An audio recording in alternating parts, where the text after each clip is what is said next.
It's time now for the latest news on what's hot and what's not in the world of technology with Mathew Dickerson on Tech Talk. Here on TCFM 88.9. Morning, Matthew. How are you? Yeah, very good. Thank you, Richard. Good to see you again. Yes, likewise. And I've got this, I told everybody you got this fantastic story this morning.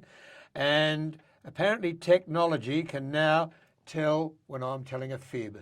Well, it's getting there. It's getting better all the time. Yeah. A few different detection methods. And if we go back very briefly, lie detection methods have been around for a long time. If you go back to about 1000 BC, they used to put rice in your mouth. This is back in China. They put rice in your mouth and they'd leave it in there for about 10 minutes or so and to try and get you to nod or shake your head. And then if the rice came out dry, then the theory was that you were telling a lie because your mouth was drying up because you're getting all nervous. So I'm not sure how accurate that method was, but that was a method that we've seen. And then you go to the Polygraph Test, which we've all seen in the movies. Most places don't recognise those as a good detection method. They're inaccurate, yep. But now we're getting to the point where using a whole bunch of extra technology, they've got one method which gets up to about 73% and another method up to 88%. Now the ultimate lie detection test is fairly clumsy. It's an MRI. And when you feed someone into an MRI, then ask them questions, monitor their brain activity, different parts of the brain are activated when you're telling a lie. That's pretty clumsy to say, we want to just check if you're telling any lies today, Richard. Let's just throw you in an MRI and start doing some monitoring while you answer those questions. But they've got some other detection methods. So one is eye detect, and they've basically got a camera that focuses directly on your eye and watches exactly what happens with the pupil, with the dilation of your pupil while you're giving answers. And that's not too bad, but the best method they've got at the moment takes a whole range of sensors. So they actually put a number of electrodes across your face, and that detects movements in things like your eyebrows, your facial, your cheek, your actual facial expressions. You combine that with heart rate, combine that with blood pressure, combine that with eye detection, put all of that together, and that's where they believe they can get up to about 88% accuracy. I can see that. As a retired psychologist, we were taught to look at faces and work on faces a lot when you're trying to help people to see what the reaction was to what you were saying or what they were saying to you. Right. And facial recognition and those sort of techniques, I can understand that. And of course, with a bit of computerisation, yeah, 88%, I'd agree. I think it's very good. And I think the tricky part for the researchers, when you read through some of that research, they believe that they can get the accuracy very high, except there are some people who believe their own lies. And if you believe your own lie, I think your body doesn't give away the fact that you're telling a lie. So if you've convinced yourself about something that you're creating some wonderful lie about, then I think your body just accepts the fact that, oh, well, that's the truth. According to this person, it may not be the truth in the real world, but according to this person, that's the truth. And that's where I think they'll never get to that 100%, because some people are so good at convincing themselves. They're called narcissists. And they're called other things as well.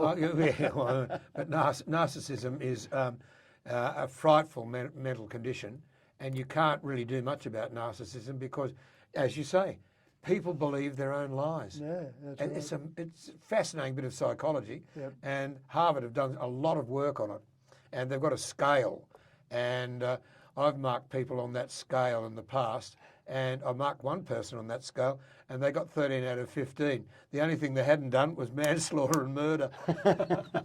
Moving right along. Indeed. How do you plan to buy your next car? And this must be frightening car dealers all over the place. People are buying cars online. Well, 41% of people in the latest survey said the next car they buy, they're going to order or pre-order online. Now, COVID's changed a lot of this. In the old days, I'm talking pre-COVID here, you walked into a car dealer, you had a look at a car, you looked at some options, and then the car dealer would typically say, out of all the cars I've got on my car lot, I've got one that pretty closely matches what you're after. It's maybe blue instead of being green, but I've got the right trim for you and the right model. And so essentially you signed up the paperwork, you drove it out the next day. So that was the old days. Because car dealers have had so much trouble getting cars, and typically people are waiting weeks, months, even 6 months or longer to get a car, they're getting a bit pickier about what they want. So rather than go, well, I'll just go with that colour, it's not quite the colour I wanted, they're now saying, well, I might as well get exactly what I want. If I'm going to have to wait that long, I'll get exactly what I want. So they're now getting to that point where they're saying the next car, they'll just go online, they'll go click, click, click, click, click, there are the options that I want. There's the final price. The price is updating as they go through the process. They don't have to wait for a salesman to go and calculate the price and come back to them. There's the ongoing price, order, pay my deposit, and away I go. Now, I think you're right. It might scare some car dealers, but on the flip side of that, it might mean that car dealers don't have to carry the tens of millions of dollars worth of stock that they carry now. They might just carry a few basic models and then let people still come and look at those. And sure, we'll do it for you, sir, and the car will be delivered to the car yard rather than to your house. But the last Tesla that I ordered, it was essentially click, click, click, and it turned up at the back of Dubbo Square and rolled off a truck, and there was the car. So it is changing. That whole model is definitely changing. And I think people are getting to the stage they're so used to ordering things online, whether it's a pair of shoes, whether it's a new dress or a new car, they just go online and they're comfortable with that whole process of doing it online. Yeah, well, I mean, I'm looking at electric cars at the moment. I looked at one, and I've got to wait till the beginning of 2024 to get that, and the price is extraordinary, and I'm not going to pay it, and I might even have to change a model. But anyway, we'll wait and see. And I've driven a couple of little baby electric cars. They're not bad. Yeah. They're around the $50,000 mark. I drove a little electric MG. And that was quite a nippy little car. Yeah, and Sainsbury's have got those. They're one of our sponsors. We better just chuck that in. But I mean, the MGs are going quite well in terms of EVs in Australia, in terms of their sales numbers. They're going quite well. But again, and it's not just electric vehicles. These are all models of vehicles that people are getting at the stage where they go online. So any of those manufacturers out there that aren't setting themselves up ready to be able to go through at least do that whole ordering and configuration process online, they're going to be left behind. Yeah, 9:25. Now I'm going to go back in my chair here, which is almost collapsed. We're getting a new one. But if you are a gamer, apparently you can get injured. There was a 31-year-old German gamer who broke his neck from gaming. It sounds incredible, doesn't it? Yeah. He was wearing a VR headset, and in the gameplay, he was moving his head around a lot. And he's a fairly experienced gamer. It wasn't like he just put it on for the first time. And then a violent movement, he heard a crack. And then he went, gee, that's really hurting in my neck. And finally he went, I better go to the doctor. Was it a C5, I bet? C7. It was C7, just at the base of the shoulders. Oh, righto. So that actually cracked one of his vertebrae. Now, I've played VR, and not such a violent movement in some of the ones that I've played, but the VR headset is quite heavy.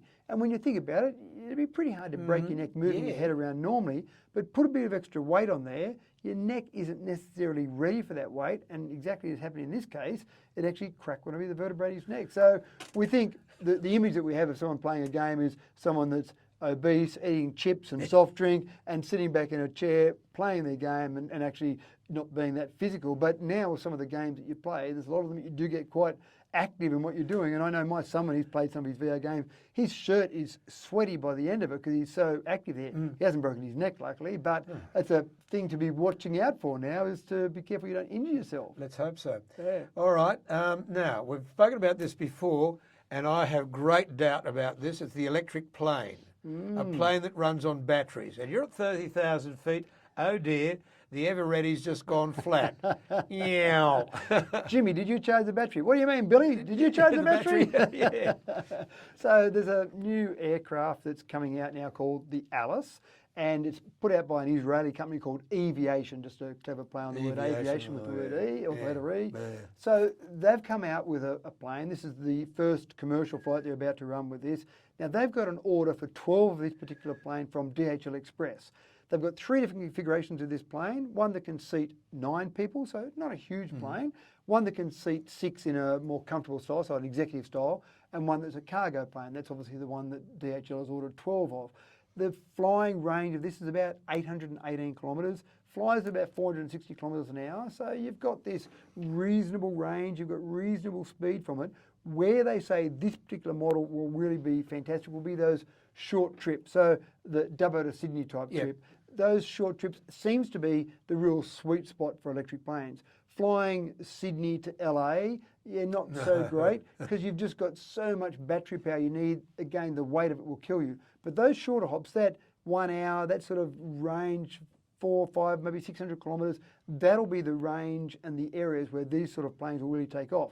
Now, this is one particular company, but there's other companies. Boeing's invested. They've invested over $500 million in Whisk Aero. You've also got some other companies that are really investing in this. So Airbus, NASA is invested in some electric plane startups as well. So you might doubt it, but in 10 years' time, you and I will be chatting about some trip we've just been on where we've been on an electric plane, Richard, I guarantee it. Well, I imagine so. And the thing about an electric plane would be very silent, wouldn't it? Very quiet, and they're actually working on some of the sound deadening material that actually goes into the fuselage of the plane as well, so that you'll still have wind noise. You're still going to have, in the first instance, propellers, so there'll still be that sort of noise. There won't be the engine noise, but it's still fairly noisy on the outside of the plane. But again, because they're trying to focus on, yes, they'll be quieter, let's make the rest of the plane quieter as well. And how long will they take to charge up? That's the thing I want to know. You park them, say, in Sydney, Yeah. plug them in. How long before you can take them off No, again? 2 weeks should be fine. 2 weeks? No, and that's one of the things, the charging infrastructure. So at the moment, you go to an airport, obviously, one of the important things they have is refueling capabilities.